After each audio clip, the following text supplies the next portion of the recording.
ዝናብ ትናንት ጠንካራ ዝናብ የሚጥል ከሆነ በተለይ አማካይ ክፍል ኳሊቲ ላላቸው ትልቅ ፓሶች ድሪብል ማድረግ የሚችሉ ጥሩ አጫጭር ፓሶችን የሚጫወቱ ሊቸገሩ ይችላል።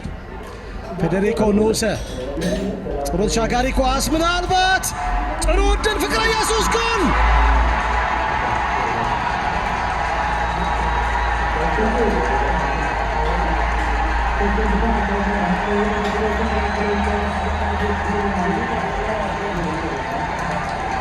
ሶስተኛ የሊግ ጎል ለፍቅረ ኢየሱስ ተወልደ ብርሃን ችምስ።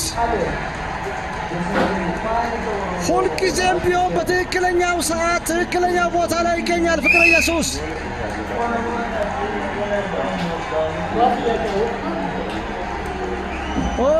ወደ ሌላ ተቃራኒ ስሜት ነው። ፍቅረ ኢየሱስ ከደጋፊዎች ጋር ደስታውን እየገለጸ ያለበት መንገድ ሁሉንም ነገር ይናገራል።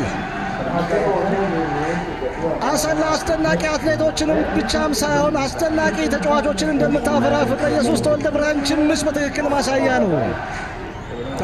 ምን አይነት ጎል ነው! ፍቅረ ኢየሱስ በመጨረሻው ጨዋታ ከአቤል ጋር ቆንጆ ኮምቢኔሽን አቤልን የድል ጎል አገናኘው። ዛሬ ደግሞ በዚህ ታይት በሆነ ጨዋታ ላይ ጎል ያስቆጠረው ፍሬድሪክ ሙሴ የመጀመሪያ ኳስ ፈቱዲን በደንብ ማስጣል አልቻለም። ማርክ ያን ኳስ ነው በድጋሚ አቤል ያለ የመታውን ኳስ ግጥም ናፊያን በሚችለው መንገድ ኳሱን ለማዳን ጥረት አድርጓል። ግን ሌሎች እግር ጓዶቹ አላገዙትም። ፈቱዲን በድጋሚ ተመልሷል። ግን ፍቅረ ኢየሱስ በትክክለኛው ሰዓት ትክክለኛ ቦታ ላይ ነው የተገኘው። የፈቱዲን ስህተት አልዮዚ ናፊያን ቤል አውት ሊያደርገው ነበር። ግን ፍቅረ ኢየሱስ ሩጫ